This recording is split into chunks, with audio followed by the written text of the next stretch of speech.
Bonjour, je me présente, je suis professeur Zrairi Yassine, je suis médecin légiste hospitalo-universitaire au CHU d'Annaba et enseignant de médecine légale, de droit médical et éthique à la faculté de médecine d'Annaba.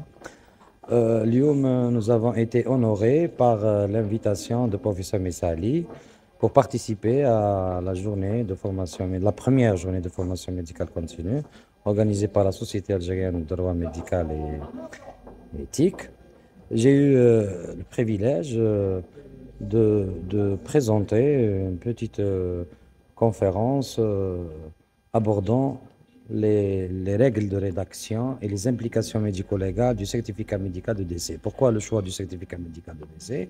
Parce qu'en fait, c'est un document médical d'importance capitale sur plusieurs plans, que ce soit sur le plan social, sur le plan médico-légal, sur le plan civil et surtout comme étant un indicateur épidémiologique à travers les données requises. Les services de l'INSP peuvent éventuellement définir le fichier national de mortalité.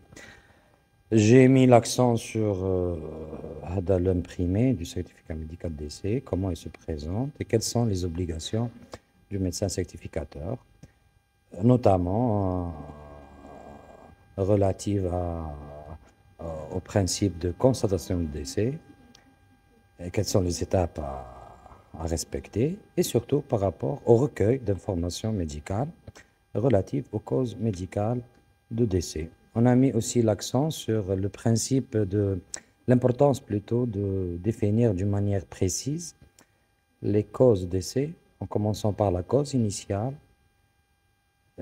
jusqu'à la cause décès avec parfois des causes intermédiaires, voilà, parce qu'à partir de la cause initiale, oui, le fichier national de mortalité est établi selon, bien sûr, la CIM-10.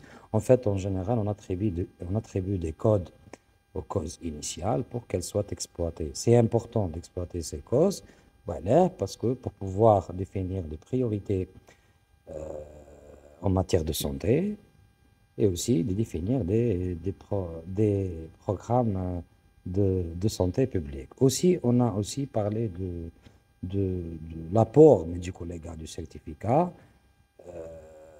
notamment cette histoire de mettre des signes tels qu'une fièvre ou un coma comme cause, ou là, un mode de décès tel qu'un arrêt cardio-respiratoire.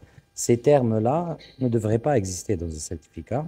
Le certificat devrait comporter plus des états morbides avec un enchaînement jusqu'à la cause du décès.